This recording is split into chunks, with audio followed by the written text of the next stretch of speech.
that kind of ties all of us together is a deep and profound love of jazz as a genre. I think all of us studied it in various capacities in school or in earlier bands in our lives and careers. And New Orleans is not just an incredible place to play jazz, but it's such a heart of music and musical culture in general in the country that people gravitate there regardless of the genre that they play. And what we've managed to do with this ensemble is pull together a bunch of those different genres. I tend to be a little bit more folky and country, and Mike tends to be a little more rock and roll. And, I think these guys can play just about anything put in front of them. And people like that do tend to just gather and swirl around in this community in New Orleans. And you strike up a friendship and then you hit the road. This episode of the Ampéritif podcast is produced and distributed by Be Connected, a social media management firm in Northeast Wisconsin.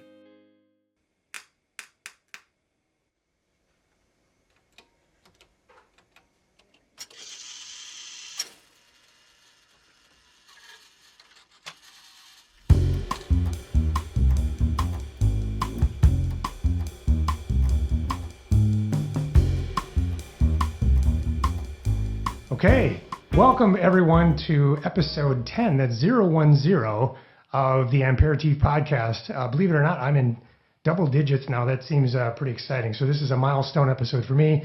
And it's also a milestone episode because if you've watched or listened to the podcast, you'll know that in the past, I've always had guests that I know in some way, people that I've worked with in my music or entertainment side hustles or career, if you want to think of it that way. And today's guests, I actually didn't know prior to setting up this episode of the podcast. So I'm really excited to introduce today the members of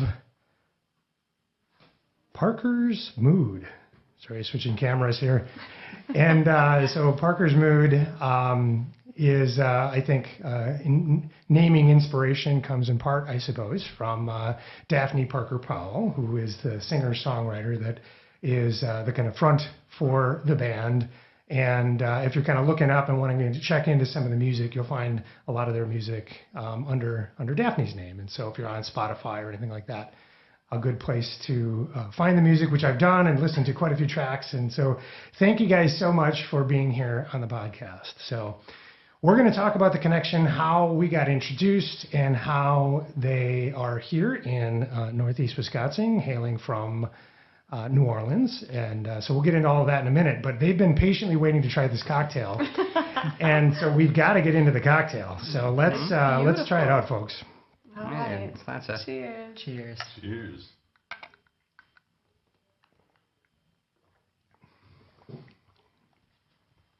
Oh, wow. It's lovely. Let it kind of simmer for a while. Analyze. Daphne's like, what is in here? Very good. There's a lot going on. There is, yeah. Really refreshing. It's so I find this to be a really good combination of sweet and savory. It's not overly sweet, but it's also got some savory notes. There's the rosemary in there and things like that. So let's get into the ingredients and talk a little bit about them, because that's part of the fun of the cocktail. This is a one-of-a-kind cocktail crafted in honor of our guests. And so I always contact the guests ahead of time, and we do a little bit of brainstorming, if you will, and I'm trying to find out what are their cocktail interests. And so in this case, I got a chance to talk to Daphne and Mike. So on my screen, they're left and right. So there you go. Yeah, thank you. And so, the left two people. But anyway, in talking to Daphne and Mike, and I don't know if you guys will remember this conversation, Daphne kind of described her cocktail interests as a dirty martini. Yes. Okay, so I don't know about the rest of you, but I had to look up dirty martini because I didn't really know what's in a dirty martini. Oh, well, you're welcome. Yep. So, of course, I learned, and Daphne, you can verify this, that a dirty martini is primarily characterized by olive juice. So you add a little bit of the olive juice to the martini, and that, of course, has a certain flavor profile to it. So you'll see there's an olive in the cocktail, but no olive juice. Right. So there's a little bit of an inspiration there. She She also mentioned gin as an ingredient. So this is a gin cocktail, gin-based cocktail. And then we got into Mike's cocktail interests, and which couldn't be more different than mine. right, yeah. So I took Daphne actually characterized it for us as sugar water, and then Mike and I had a little fun because we both tend to like the sweeter drinks, which is I get a lot of ribbing for that here in Northeast Wisconsin, where everybody drinks beer, and I'm the one drinking like a mango White Claw. So yeah, lots of people have fun with me. So I can relate to the sugar water sentiment. So in this cocktail, we do have we've got gin, 1.5 ounces of gin, 2/3 an ounce of cream de cocoa, which I thought, gosh, cream de cocoa, that sounds like a weird ingredient to put into a cocktail like this. So I was skeptical. Again, Lulu is our mixologist here, so she's responsible for all these recipes. Then we've got 2/3 of an ounce of lemon juice, 1/2 ounce of sugar syrup, so there's your sugar water, and 2 dashes of orange bitters. And you mix that all up in a mixer, and the final ingredient is soda water or club soda. So. A few comments about the cocktail in terms of, I always put a little bit of my own twist on it, and that I'm picking the spirits. And for the gin, I'm going to come over here and grab this. I've got this, what's called Tanqueray Rangpur Lime Gin. So again, kind of working with the lime juice that's in there to maybe kind of complement that lime flavor that's there. And then part of the fun for me too is learning about these ingredients and kind of the nuances of the different ingredients. The garnish in this case is intentionally bringing additional flavor notes to the cocktail. And so I mentioned the olive earlier, but there's also a sprig of rosemary in there, and the kind of for fun. Freshest possible rosemary. If you could, live rosemary cut right from the stalk. But you can see here I'm holding my cocktail up to the camera, and the sprig of rosemary is kind of shoved through the olive, and it kind of just makes for a cute little garnish. But the rosemary is very noticeable, not overpowering, but it's in there as you drink the cocktail. So, and then one last thing: do you guys know the difference between club soda, tonic water, and seltzer water? Oh, I know Tonic has quinine, but quinine, yep. There's sodium involved, right? There is, yeah. So the club soda has some sodium in it, and then seltzer water is just water and fizz. But another thing, like when you're thinking about cocktail ingredients, I think most people wouldn't know the difference between those three things, and so apparently it matters. The quinine will give you a little bit of a bitter taste, and kind of gin and tonic is a pretty typical cocktail, and so again, that's not sugar water, right? It's a little bit more of a bitter taste. So anyway, those are some notes and comments about the cocktail. And now that you guys have tried it, one of the things that we need to do is give it a name. Oh my goodness. Well, Alex named our band, actually. Parker's all right. Word. So, Alex, what do you got? What's coming to your mind? The first thought was, let's call it the Parker's Mood, but maybe we could come up with something better than that. For what it's worth, I think that's a good option. I think it's got a kind of a... You could pick another bird song. Another bird song. Yeah, Parker's Mood is a Charlie Parker song. Yeah. Ah, yeah, okay. You mean bird is another avian creature, or Charlie Parker? That's a real question. Charlie Parker? Ornithology? I don't know. I don't know, cocoa, even though it's... Oh, I guess there's creme de cocoa. There's creme de cocoa, yeah. Or, what else? Scrapple from... No, there's no apple in it. There's no Scrapple either. Yeah, no Scrapple, no apple. Thinking Yardbird Sweet. Yardbird Sweet, that could be cool. Yardbird Sweet. And Banjo for the win. Yeah, I like that's got a nice Charlie ring Parker, to it. It's not, I didn't call it Yeah. Is that another one of his songs? Oh, yeah. Yeah, okay, sure. Yeah, Yardbird Sweet. Yardbird Sweet. I like it. Is that it? Is that I did think we we have nail it. it? Yeah, We there don't you go. we don't always get this right off the bat. Sometimes we have to ruminate, and it comes back up, and then they're on their way out, and I'm like, wait a minute, we didn't give it a name, and so Yardbird Sweet is. I'm going to write that down. It's got a great ring to it. I think. Sweet spelled S-W-E-E-T. Sure. I love for this, it. you can call it I love sweet. that it like intimates that it's got multiple flavors too. Mm-hmm. And it should be a pun. Yeah, It's and it pun should be a master pun. right here, so. Yeah, Mike is kind of the pun master this week. This week, every day. Every day. The rest of time. So we tend to get talking, right, and then people have a hard time, finishing the cocktail, and then I wonder, did they hate it? I don't think you're going to have that problem. No. So, well, great. Any other comments? Like, what did you think? It's delicious. And no pressure here to like it, by the way. This not. I'm excited by the lemon in this sort of brisk summer. Like, it's refreshing. Yeah. It's not overbearing, and the creme de coco makes you think maybe it will be heavier, but it's not. It's actually Right. very light. Yeah. Because it's 90 degrees out, so. It is. Yeah, I agree with that. It's not.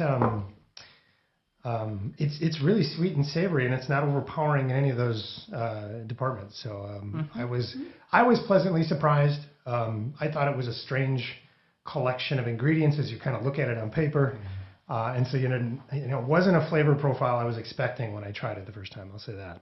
Yeah, it balances very well, and I really do love the rosemary and stabbed into the olive. It's like got a like date palm look to it, very tropical. Yeah, it does. And if you look at the Ampéritif logo, there's an olive that's part of That's right. the logo. So for me, it was a little bit of nod to my branding. So Nice. You can never promote too much, right? That's right. But well, anyway, hey, welcome again. Thank you so much for being here. Maybe for the listeners and viewers, a little bit of the background. So Alex actually is a sax player, and I'm a sax player as well. And Alex and the entire band here is in town for Mile of Music, and Alex was looking for a sax that he could rent while he was in town, and he reached out to a big band that I'm in called the Has Band. Incidentally, Has Band is another word for ex-husband, has-been. But yeah, that's not where the name comes from. In case you're familiar with that bit of slang, but and so anyway, I managed the social media for that band, and I was the one that saw the message, and I thought, great, I'm happy to help, and so you can use my sax player in town, but I had a little bit of a hook. I was like, and also I've got this podcast if you're interested, and so. And then Alex reached out to Daphne, and I'm like, yeah, that sounds like fun, and so that's kind of the connection. Again, you guys are coming in from New Orleans. Daphne, you describe yourself as bi-coastal, which I think is a fun kind of tongue-in-cheek way of describing your sort of dual residence in Connecticut and New Orleans. And so but the rest of the band, I guess I don't know for sure. You guys from New Orleans more properly, or kind of all over? And I guess tri-coastal. I think of myself as four-coastal because Nice. I grew up in Seattle, moved to Hawaii, moved to the Northeast, and then moved down to the Gulf. So okay, the only coast I'm missing is the Great Lakes. right, which we call the North Coast, by the way, or at least I do. But where's everybody? Banjo, where are you from? I'm from St. Louis originally. Okay. So another Midwesterner. No coastal. Sure. No coastal. Very landlocked. Well, you got the Mississippi there, so that Yep. that's something. And Alex, what's your? So I was actually born in South Texas, right by the Rio Grande. So I guess, yeah, maybe not coastal, but definitely born by the river, you could say. And then when my dad got asked by his job to move either to Baltimore or to Denver, we ended up moving to Denver, and I was only 4 years old at the time, so I kind of came up in Colorado, which definitely more landlocked, but yeah, until I was about my second year of undergrad, I transferred and moved to the East Coast, so I was living in New Jersey for a couple of years, so I actually kind of know their neck of the woods a little bit. And then I started working on cruise ships, which I guess, got all the coasts. Okay. At least 7 seas, probably more than that. I mean, I've been to 5 continents, and I have music to thank for that, Sure, yeah. Since I was 22, I did cruise ships for about 9 years on and off, and even went to grad school in Reno, which is closer to the other coast, and yeah, really not that far from California at all. And then I ended up moving to New Orleans around the end of 2016. I had a lot of friends down here, and then I met Renard Boissier, pretty quickly down there, a great guitarist and singer, and he had a connection to Mike and Daphne because he was a New Orleans native, but he ended up moving to Connecticut around the time of Katrina, because everyone kind of had to get out during that time, and I guess he suggested to them, like, yeah, you should meet Alex at some point, and yeah, we did, and the rest is history. Together. Yeah, so Alex, you're alluding to it a little bit, but one of the questions on my mind as you guys were talking is, okay, you guys sound like you're from all over the place. Mm-hmm. How do you come together as a band? And now we should say we're missing one member of the band here. So the drummer. Our drummer will be coming in later tonight. Yeah, so you guys will have to take the recipe with you and make the cocktail for him and say, hey, so you can and do that. he's from Chicago, so much more local to here, actually. Sure, yeah, okay, so, all right, but you guys you kind of, I'll say, identify as a New Orleans band. Mm-hmm. And so kind of talk to me about how do you go from, like, you guys are from all over to getting to know each other, forming a band, and then the New Orleans connection. Well, I think the thing that kind of ties all of us together is a deep and profound love of jazz as a genre. I think all of us studied it in various capacities in school or in earlier bands in our lives and careers. And New Orleans is not just an incredible place to play jazz, but it's such a heart of music and musical culture in general in the country that people gravitate there regardless of the genre that they play. And what we've managed to do with this ensemble is pull together a bunch of those different genres.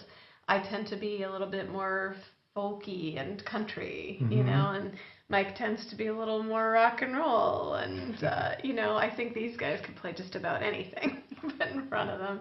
And people like that do tend to just gather and swirl around in this community in New Orleans. And you strike up a friendship and then you hit the road. So ultimately, you guys all found your way to New Orleans separately, and that's where you met. Well, so in and around... not separately, these two. Oh, so you went there together. So yes, the husband-wife team were like, hey, we need to go spend more time in New Orleans. Exactly. And well, after COVID hit, it made everybody think a lot about their lives and their futures, and our realization was we want to go chase our dreams. Mm-hmm. Yeah, sure. Yep, that makes sense. So... well, very, very, very cool. And so now I know, like, again, the bicoastal thing, you've got a couple of different places that you're sort of calling home right now. What about, and I know that's true for Daphne, I think maybe Mike? Some extent, yeah. And Bancho's an undergrad student now, so St. Louis a little home still, right? Mm-hmm. Yep, got it. For now. Yeah. Okay. Mm-hmm. And then Alex, I stalked you a little bit on social media, so it seems like New Orleans is kind of a home base for you. Oh yeah, I also did the Habitat for Humanity program, so I helped other people build their houses, and now I live in one.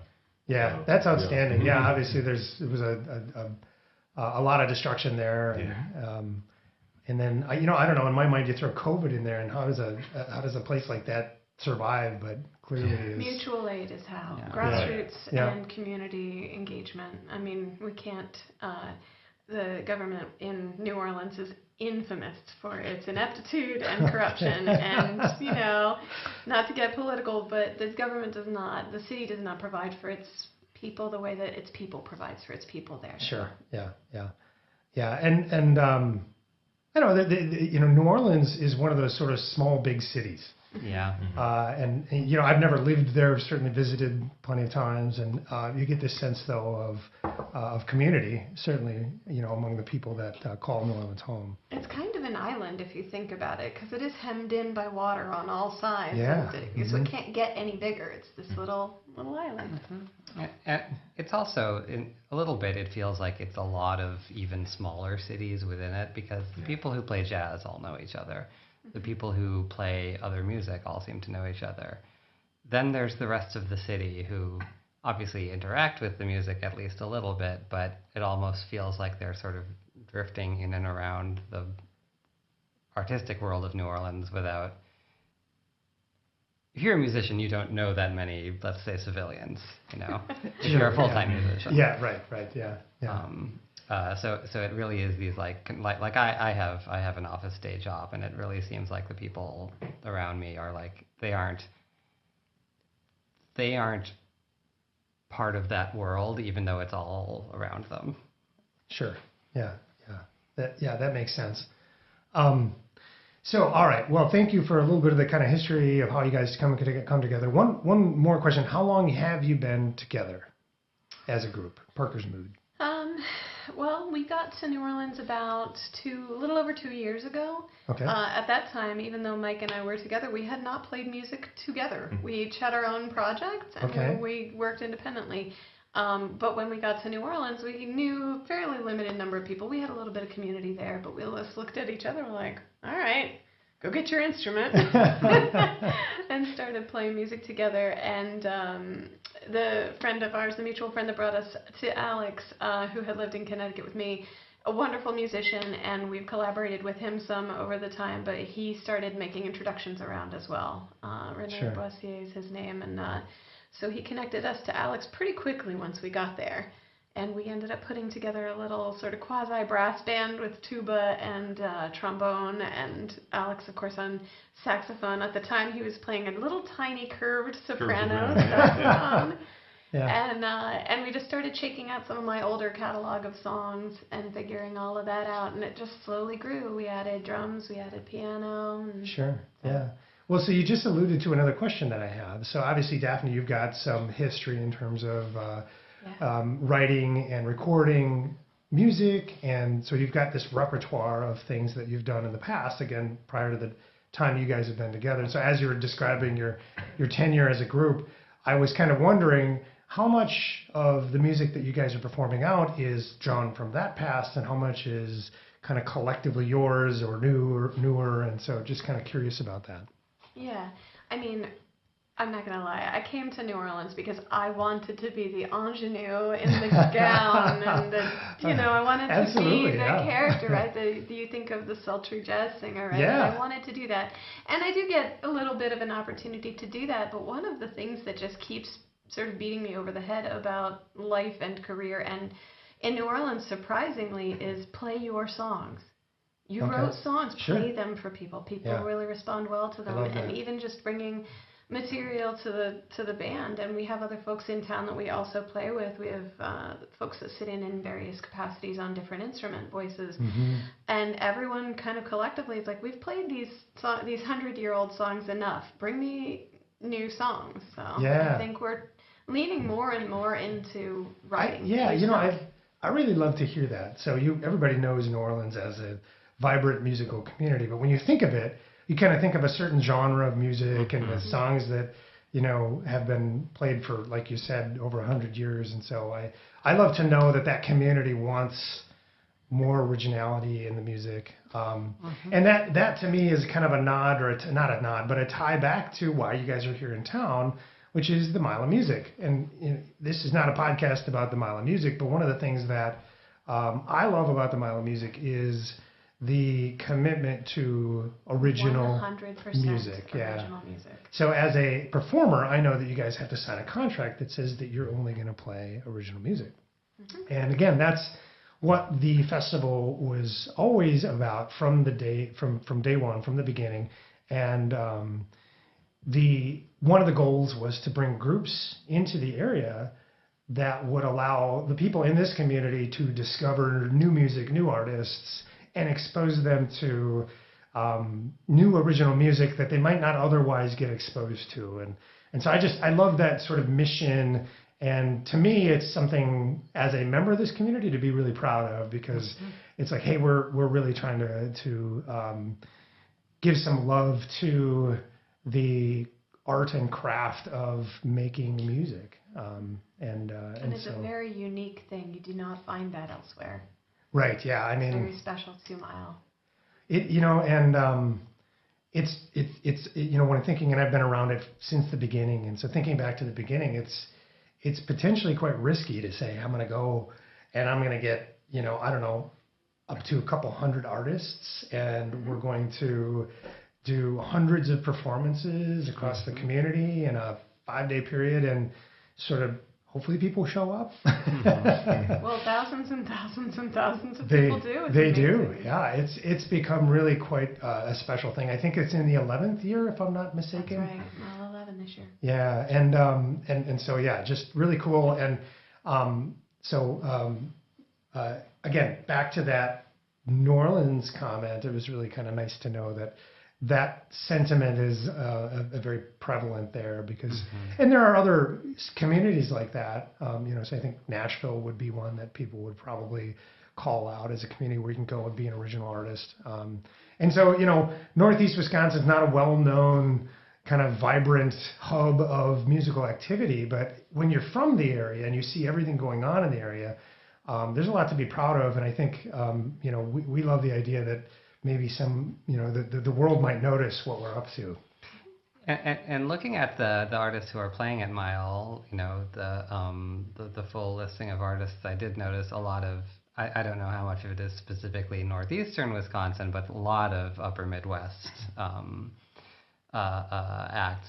So it is neat that even though there's people from all over, I saw some artists from like the UK and stuff listed, but also clearly there's some sense of We want to support this community's artists as well. yeah. Yeah, for sure. I've been involved, again, being in bands in there, I've been involved in conversations where people say things like, we need to write some original music so that we can be in Mile of Music. So like the local folks. wonderful. Yeah. And they might be a cover band otherwise, but they're like, hey, we want to play at Mile, and so we need to get some original music. So it's impacted the way people think about Great. their, the way that they make music, and the idea of bringing their own originality. I've been in some cover bands, and I've written some original songs, and you play it out that first time, and you're a cover band, and the crowd just sort of goes silent, and they don't know how to react because it's something they've never heard before, and it just takes so much to break out of that sort of cover band mode and into committing to those originals. And so again, an opportunity like Mile of Music where that that's the requirement is great for folks. So, but all right, well, I want to pivot a little bit. We're going to have a little bit of fun. I've got in front of you guys, and I think it shows hip here on the wide angle. Yep, there we go. There is a ice bucket with some questions in it.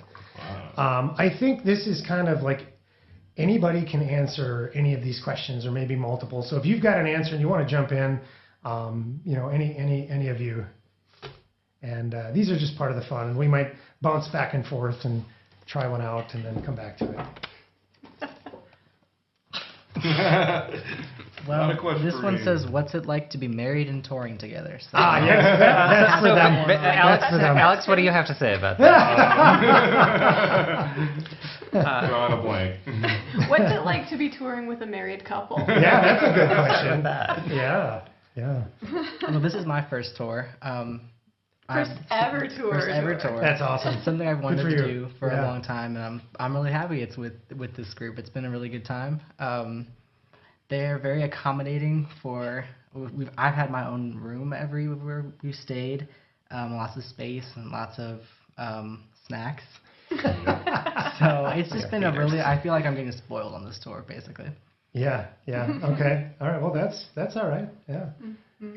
And Alex just joined us, so I guess we might have to be like jury's still out. before we That's can true, make a real but judgment. I would say there's a surprisingly low amount of drama, so that's a good thing. Definitely been another That Happy to We're doing happy to something right, surprise. Dad. That's right. that is worth noting for sure. Yeah. It's the second time we've toured together in the winter. I'm the old road dog here. I'm Sure. the one that's been out for over a decade, Yeah. which is why I have plenty of snacks in the van. I know better. But yeah, in December we toured together for the first time, which is actually, not for nothing, she says she's the old road dog. That was my first time ever touring, like other than very small jaunts regionally. Sure. Daphne did a full stretch from Houston through LA up to San Francisco, and then I met her in San Francisco, and we played Santa Rosa, Grants Pass, Oregon, Portland, and Seattle, which was home base for me. And so we ended the tour with Christmas at my parents' house, which is a good way to end. Yeah, for sure. But it goes well. With 2 drivers, it makes everything better. Oh yeah. Even better with 4 drivers. And navigators, and people to DJ music, and Yeah. Does the car get smelly after a while? Don't ask, don't tell. Yeah, right. Yeah. We've actually, because we've had places to stay, we've actually been able to do laundry like 3 times on this tour already, which really helps with the smelling. Yeah. So the Airbnb style of that kind of thing, Yeah. laundry, or staying with friends.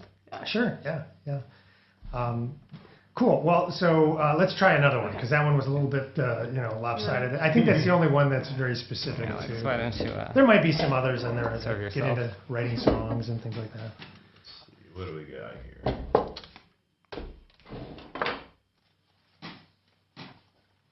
Who is the most talented musician in Parker's Mood? Yeah, that was my. Sam.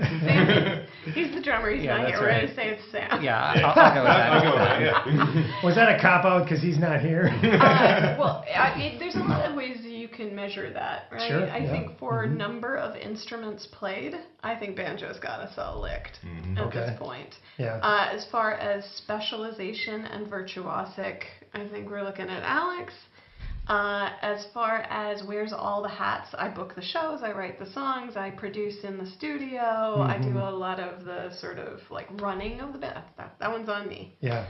And you're Who the can say about personality me? wrangler. Oh, and he does all the charts. I don't know music theory. I shoot. Okay. I Sure. just create. I am Just a really bit. actually quite rotten at it. I'm like, I don't know, play it like it's got hair on its chest. I don't know. I just say stupid things because I want to get more of an emotional response out of people. But they're like, you could have just said it was a sus4. That's where mine comes in. Play it like it's got hair on its chest. It's now going to be like the title of this episode, by the way. Yeah, when she says that, she just means play it like you're me. The Italian of the bunch. I'm resisting the urge to stare at his hairy cleavage. Show a great angle, for the camera. I think just like Daphne was saying, like the whole question of talented musician is such like a fraught one, and we could be here 3 hours dissecting that one word. It was like I sort of like the Machiavellian in me was very much kind of smiling when I threw that question in there. Let's see how they handle this. Yeah, but the I don't know, the no drama makes for a good I guess foundation to answer a question like that. Yeah, and I mean, really, at the end of the day, it's like, what are we out here for? Are we all doing this because we love music and we love each other and we want to go out and we want to play this beautiful music for all of these people? Or are we out here to make money and get famous and do drugs and be ridiculous people, that rock star lifestyle thing? Or, what's the motivation? What is it? And I think end of the day, every single one of us is just like, we love playing this music. Let's go. Let's go see the world. Let's go play songs for people. And that's really cool. So you just sort of hinted at another question that's in the bucket, and I'm just going to come out and ask it. Okay. And that is, would you rather be on stage or in the studio? Depends on the time of year. Okay. It's obviously, it's the devil's armpit in Louisiana right now. It's too hot to do anything. Sure, No one's gigging. There's not a lot of work to be had. So getting out and getting on the road and touring in the summertime when it's beautiful everywhere else, it's pretty great. Sure, yeah. And then there's plenty of time to sit in the studio and write. And I usually can't do both at the same time. I need time for quiet to write. So being in the studio is definitely that sort of break, that respite. Sure, yeah. Well, so what do the rest of you guys think? I'm definitely prefer performing. Okay.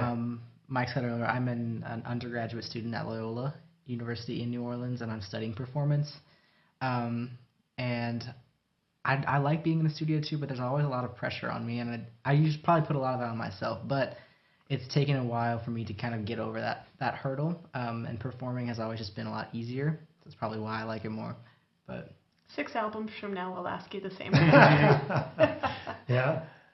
Alex, what do you think? I mean, I kind of like both. It's just depending on the context, you know, there's I guess, yeah, being on stage, you know, to a receptive audience, there's like a certain level of energy that brings up. And I guess for me, it kind of feeds into the other, you know, it's like the things you learn on stage could go into the studio, and the things that you work out in the studio also go on stage. So it's like, okay, try to, I guess, you know, do the Pareto principle, you know, find the 20% that gives you 80% of the yields or whatever, you know, and in this case, I guess the yields would be like the amount of joy, or, you know, I guess however you perceive the quality of music to be, Yeah. you know, rather than like, oh yeah, it's 80% of the profits. It's not necessarily that, at least not yet. Right, yeah. but yeah, you know, I think it kind of having experience in all those fronts is really really helpful. So Sure, yeah. Just depends. All right, so Mike, I don't think I heard your answer. I love the things you can do in the studio, and I do get a lot of joy of the like sort of hyper focus on small bits that you get out of it. But it's also I hate how I play in the studio, and the joy of it, the joy of playing is like why I do it. I think very much similar to banjo. Like I just want to be playing the instruments. I just want to be playing bass all day. Instead of getting stuck in a click track or focusing too much on and like precision. Yeah, and like even like the sharing it with an audience is wonderful. It's like amazing to have that experience, but it almost may as well not be on a stage to some extent. It may as well be in the living room as long as no one's recording it. It's I just like that with video cameras usually. Yeah. But yeah, I think ultimately it's the performing over the recording. Sure. Yeah. It's nice to have the record though.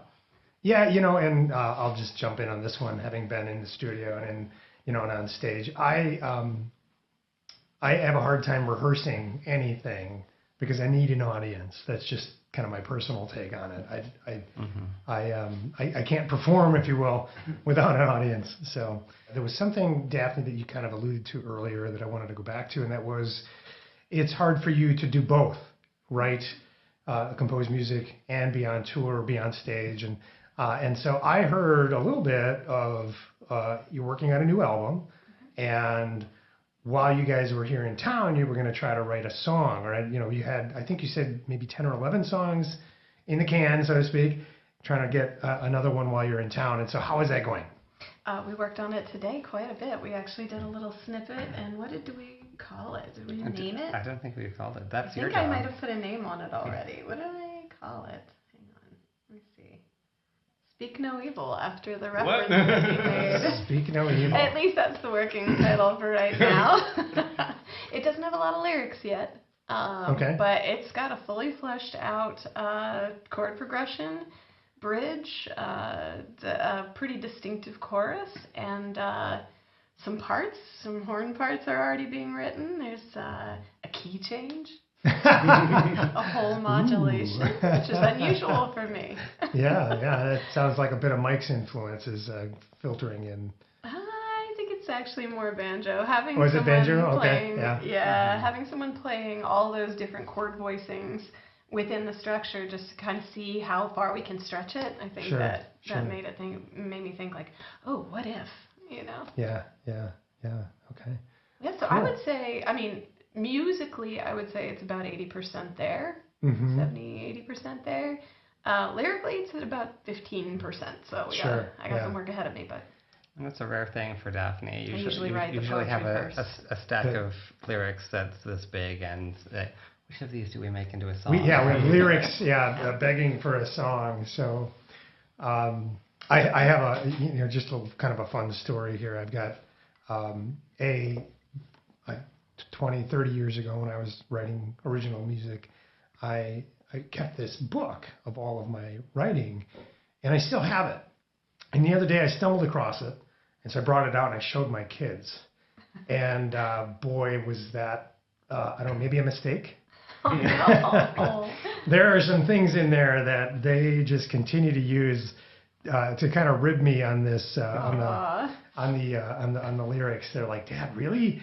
You, Oh, you this is wrote why I don't that?" write lyrics. A friend of mine, I don't know if you've heard of this, it's sort of like the Moth kind of a style thing where people read their adolescent writing. Oh, sure. It's called Mortified, and I have some friends that do that perform in Mortified. That'd be so fun. Can you, yeah, it sounds like exactly the kind of thing you'd want to do. That. Yeah, Can you yeah. imagine like standing on a huge stage in like a theater and reading your Oh, I would totally do it though. 16-year-old poetry to complete strangers? I would totally do it. There was one in there. I was trying to write a country song, and I have a sort of a cynical view of country lyrics, and so Country lyrics have a cynical view of country lyrics. right, yeah, no, for sure, yeah. Oh, beer in my beer and a Chevy in my truck. Yeah. So there was a line in there that my kids keep bringing up like over and over again, and it was something along the lines of "Your shoes are full of feet." So, I have to rename the new album now. one of the things I like to talk about in this podcast is I sort of imagine. So again, going back to my reasons for doing this, I was in the music scene for a number of years and stepped away from it to have a family and got a day job and really didn't come back to it for probably 10 years. And then when I did, it's just a hobby, right? It's on the side. And I've always just really admired people who stuck with it and have kept at it all these years. So I want to go back and invite all my buddies back, come over, have a drink, let's talk about the good old days. And like, how have you made yourself successful over the years? And part of my thinking behind that is to provide some inspiration for people who might be looking to do the same thing. Maybe they've got a passion for music and most people kind of experience it like a calling, like they just don't have a choice. They're just going to do it because it's all they can think to do. And so great. Let's give them some tips on what you guys have learned over the years and how to be successful. And so I would love to get into that a little bit and hear from you guys. I'm not exactly sure where to take that, but one sort of question that might start us is the idea of there's two things in success to me. One is critical success, like what do the critics think, or just musically, are you getting good feedback that way? And the other one is financial success. Are you making money or not? And so what are you supporting yourself with, with your chosen career? So I'll kind of put that out there, and then like if there's anything that you're like, hey, I have some thoughts and I want to kind of speak to it this way, and we'll kind of tease out maybe where the good. I would like to go last, but I'd like to add one more criteria in there: Okay. personal fulfillment. Right, because Sure. if you're creating art, particularly writing music from scratch, I think that there's a whole other metric of success, I guess, in Sure. a way in Yeah. that. But what Does it you want does to it make you happy? Yeah. Yeah, does it make you happy? Is it Yeah. giving you that outlet? Yeah. Yeah. Well, I can go on that one. So I'm a music teacher as well as a performer. In New Orleans, I teach at an elementary school. And that's been really nice to have a stable sort of income while I can focus on freelance piano stuff as well. But at the moment, I'm able to sustain myself with both of those kinds of jobs. And it's a goal for me to play music as my only form of income. But one thing that I like to remember is that music in general is always a good thing, and that everyone in pursuit of music is just only adding to that. So that's what I tell myself if I don't like something that I play, or even if I hear other people's stuff and I don't like love it immediately. I'm like, it's not a bad thing. It's because every addition to music is just adding to music's power in general. Yeah. Sure. That's great. I love that. There's two parts to that answer for what it's worth. There's a very pragmatic, like, hey, I'm teaching that helps me pay the bills, and then the passionate part of being a musician. So that both of those were, I think, helpful as people think about like where are they headed. So anyway, does anybody else want to jump in on this one? I guess a neat thing about having moved to New Orleans is, especially for the reasons we did, is I took a very long break myself from really playing music seriously at all, and I called that break grad school. And now to be suddenly in a position going from literally all I had was living room playing to gigging and even making a couple bucks on it. As the philosopher Bob Ross said, to put a happy buck in my pocket. Is it's you don't play to make money ultimately, but having it get to be even a little bit of your income makes it feel meaningful in a way that it shouldn't. It's not something you do for material reasons, but it does because it gives it a realness that it didn't have before. I agree with that. That's well said. Alex, what about you? Sure. I mean, it's kind of a complicated question. Like, since I finished my undergrad, it's like I was already doing like a little bit of teaching here or there in New Jersey, and then I was like, you know what, I should get my passport, a few months before I graduated, and then I just started like calling up some cruise lines and agents, and eventually my first gig was in Barcelona, so they flew me out there from the Hartford airport actually, and they were like, okay, I'm gonna go there, and then they're like, oh, we don't have all your medical information, we might kick you off, Luckily they were able to get it faxed over from Canada because that's where my lab results were. There's still like a few like blood tests and stuff that they needed to see that I wasn't like, carrying, crazy diseases or anything like that. So I did my first 3 months, out on the Mediterranean. And yeah, I was actually like way more consistent money than I'd made before in my life. So it was like cool, so I did that for a while. And of course, like I think cruise ship gigs at least are kind of a Dickensian thing. It was the best of times, it was the worst of times, because there's a lot of things, kind of, especially over the years where I felt less and less like freedom to kind of do what I wanted and to practice when I wanted and all that. So it just became like a little tougher. The last cruise gig I've done was in 2017, but still, it's like that's one way you could, make a living playing music. Also in New Orleans, there's a lot of wedding bands, like they could be on Bourbon Street all the time. I mean, honestly, before, the pandemic, I would do like an 8 a.m. to 2 p.m. gig, playing trad music on Bourbon Street, and then I'd come back at 8 p.m. until 1 or 2 a.m. People were still drinking that late, and play, cover band music, and then I do weddings on the weekends. So it was a lot of cash that way. But yeah, I've also always been interested in other things. I build websites, I do writing, all kinds of stuff in addition to that. And also I'll be an extra on film sets here and there. Sure. Not always playing music, or pretending to play music. But honestly, like the highest paying one was me pretending to play my sax, wearing like this weird jacket in Mayfair Witches. And they used like 4 seconds of that footage, which I recorded for, I was like there, inside this mansion, uptown or whatever. We were just. You're on set like all day long, all night long, actually. Yeah, we started around like 5 p.m. We had to get like dressed up and everything. They sent us over, and then they were waiting for the sun to go down, and then we were filming. But even before that, we were kind of filming it. Like they were trying to get all these dancers in the scene and stuff, and they were also filming inside the mansion. So a lot of it had nothing to do with us. So we were just kind of the whole hurry up and wait thing, which is also one of my issues with cruise ships. There's a lot of hurry up and wait that you have to deal with in a lot of different situations. So, I mean, and the funny thing about that time, we didn't finish until about 7 or 8 a.m. and then we still had to come back, take the little bus to bring us back to the place where we could give back our costumes. And then finally I was able to like sign out, and then it's like, oh yeah, I actually have a gig in 3 hours. I had to play at 11 a.m.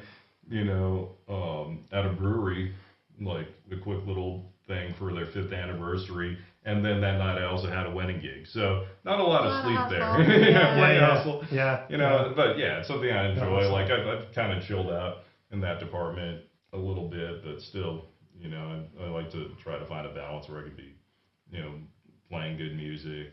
I guess what they say is, good music, good hang, good money. Like those are the 3 things you want. If you get 2 of them, you're doing pretty good. Right, yeah. So something you said there actually kind of brought me back to my, sort of, I call them my rock and roll days. So I was a sax player in a rock band, right? Yeah. Playing the quintessential sax solos, and then the rest of the time I didn't have anything to do. So I got really good at the tambourine, right? But anyway, that's a little tongue in cheek. I remember being on stage one time, and we had this huge crowd, and they're really into it. And I was back there on the congas, a little bit of Latin percussion because there was no sax solo in that song, and I was yawning. And I was struck in that moment by this thought of, oh my God, this is a job.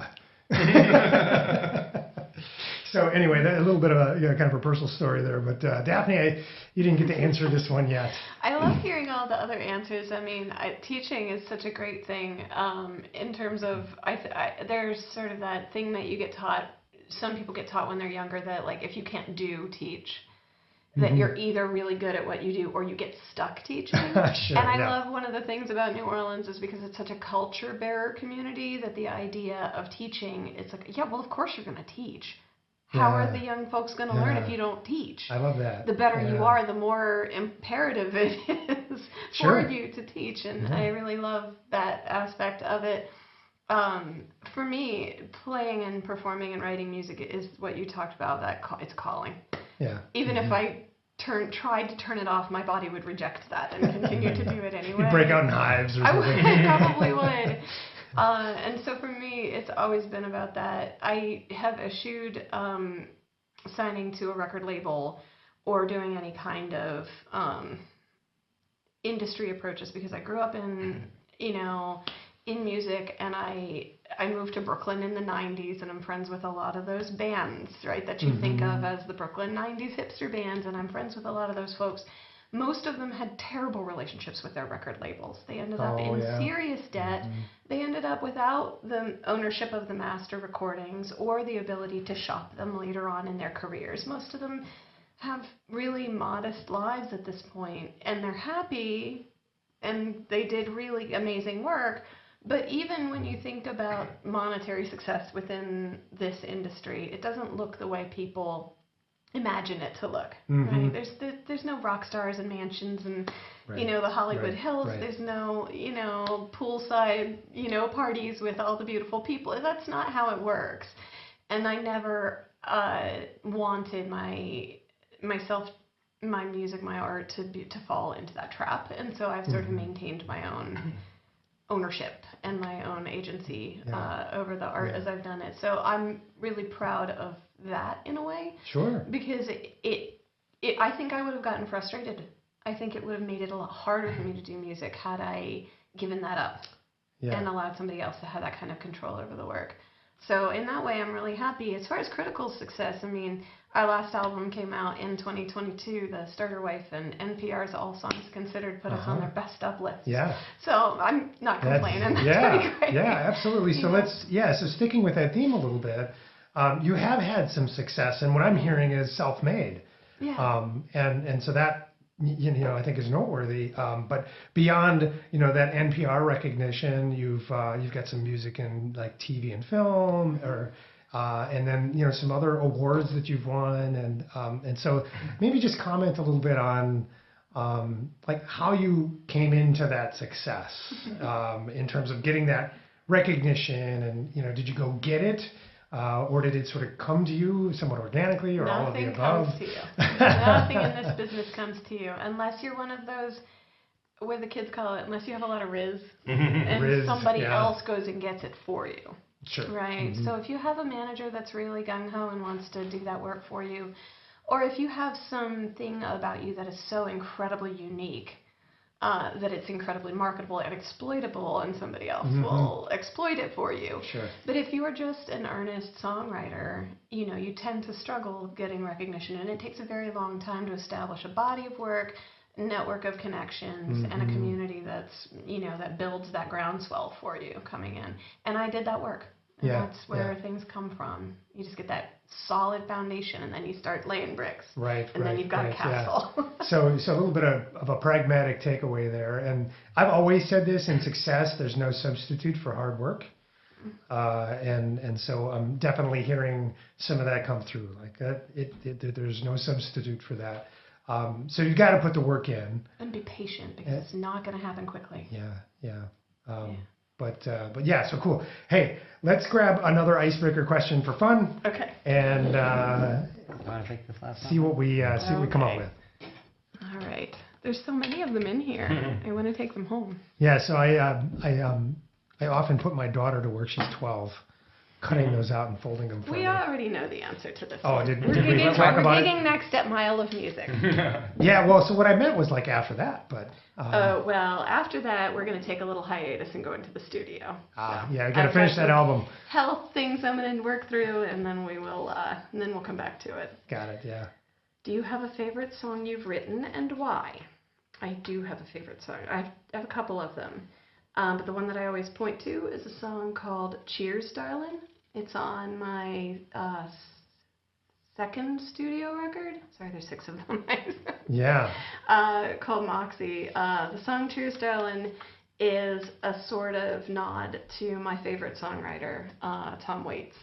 And it leans a little bit into the concepts he was using in his song Dirt in the Ground, about the inevitability of both success and failure, just the inertia of life, and sort of surrendering yourself to it in all of its glory and in all of its pain. Sure. I think that I would point to Cheers, Darlin' as a favorite. Can we listen to it?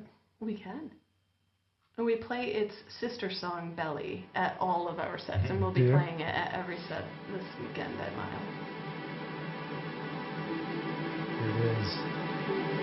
It's dark. Feel free to comment over the song as it's playing.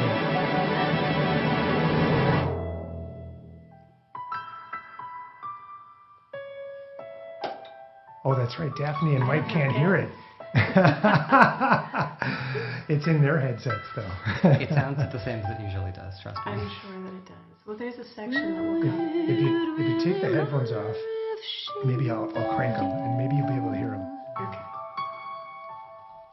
Can you hear it? Once you're buried in your grave. Ooh, I don't want it to be too loud. There we go. Sorry. When your spirit leaves your body, it won't remember your name. It won't remember your sadness. Won't remember your pain.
great. But yeah, so in my effort to kind of get through the charts, I bounced around in some of your different albums. I didn't hit that one, but I gotta say that's my favorite of the ones I've listened to so far. So thanks for calling that out. I killed Spotify. I was going to tell you another one, but that I really enjoyed as well. But it didn't stick in my head. But yeah, so very cool. So I saw in that that's your favorite that you wrote, and a bit of the why, and so I thought that was really good. Let's try one more icebreaker question. See what we get. I think is this the fourth one now? Everybody's got a chance to pull one out. Yeah. Is this one or two? This might be two. Yeah. And then we'll kind of wrap up from here. Well, what is the theme/title of your next album? What do you think it is? What do I think it is? The theme/title? Well, I know that the working title for the new album that we've been working on for a while is The Death of Cool. And I think you a very obvious reference to The Birth of Cool by Miles Davis, or if you like, if you're a little younger and happier, The Rebirth of the Slick by Diggable Planets. And by younger, you mean 5 years younger. Yeah. Well, they're still 30 years apart, much like this will be 30 years after Rebirth of the Slick. So we're on a cycle. True. Yeah, The Death of Cool, we have, now about 11 songs, I would say, that might make the cut. Most of my projects have been very concept-based. Mm-hmm. Scared Fearless is an entire travelogue. It's all traveling songs. The Starter Wife is pretty obvious that's the breakup record. And this new one is really a lot more focused on the way that society is changing as a whole and seeing people for who they are instead of having to squeeze everybody into these sort of boxes of who you're supposed to be, what success looks like, what you're supposed to have accomplished by a certain age, whether or not you start a family or have a career, and the sort of ways that we've defined what cool is or what successful is. Yeah, I love that. And so this whole album is really just questioning. Do we have to? Do we have to do the things they told us to? Can we be just as happy following our dreams, pursuing our passions, like everyone you talk to on this podcast? So that's sort of the focus of the next project. I love that. That's great and very fitting, I think. But I think when you think about arts as a function of culture, one of the things that it does and does well is to challenge the norm, and so I think you're in good company in your endeavor to do that. Well, it's been an absolute joy being here with you. Your studio is beautiful. The cocktail is delicious. Thank you, Lulu. Shout out to Lulu. Full marks. Full marks. No notes. So she's due on August 8th, I believe she told me. Yeah. Baby Lulu coming. Yeah, and so I'm gonna have to schedule my next episode now around Lulu's maternity leave, and but I can't imagine now. She's become so integral to the show in terms of the creations she made that I can't imagine trying to do it without her. So hopefully she feels the love from all the way over here. But yeah, so thank you for the kind sentiment there. For my part, I'm hoping that just the joy that I get and the joy that people seem to get in coming in here and talking about life in the biz, so to speak, is something that translates to the audience. And so I'm hoping that people do enjoy this, and if they do, that they'll like and follow. I had to sneak that in there. Click that like and subscribe. That's right. Yeah, exactly. And don't forget the fabulous merch you have. Oh, for sure. Yeah, you have very good merch. You can find that ice bucket on the website, Ampéritif.com. So for your next party. Yeah, there you go. That and more. Did you see the cocktail glasses? They are absolutely wonderful. Oh, shoot. But so thank you guys so much for being here and taking a little bit of time out of the busy concert schedule that you guys have at Mile of Music to share a little bit of your story with us all. It's been a pleasure to meet you, and I'm looking forward to seeing you perform live in the next couple of days. So I'll maybe try to get a wave in so you can see me in the audience. But it's a great event. You guys are gonna have fun. It sounds like, I don't remember. I didn't ask this earlier, but have you done it before? Yes. Yes. I have. I did it back in 2019. 2019. But Okay. just as a stripped down duo. Got so it. it's going to be really fun to bring the full band out. Yeah. Okay. Well, you guys are gonna love it. Take advantage of the what do they call it? The music cares or something. Artist cares, yeah. Artist cares. Yeah. Yep, we got haircuts and vocal coaching and all kinds of stuff lined Yeah. up. So. Yeah. Take advantage. It's part of what I love about that in terms of like understanding the dynamic of being sort of an entrepreneur in this environment. So, well, okay. Thanks again. And if you guys are ever in the area again, let's get together. I'll take you out on the boat. That'd be And amazing. Fabulous. it looks like the weather is maybe sketchy. We'll look at the radar. Maybe we'll sneak it in. So, all right. Well, that's it for us. We're going to sign off. Thanks everybody for watching and listening. And thank you guys for joining us. Parker's Thank you Mood. so much. And if you're looking for the cocktail Yardbird Sweet, you'll find the recipe on the website, and you won't be disappointed. So, thanks again. Oh, hey, one more thing. We'd love it if you followed us on social. Ampéritif on Facebook, YouTube, TikTok, and Pinterest. And Ampéritif Podcast on Instagram.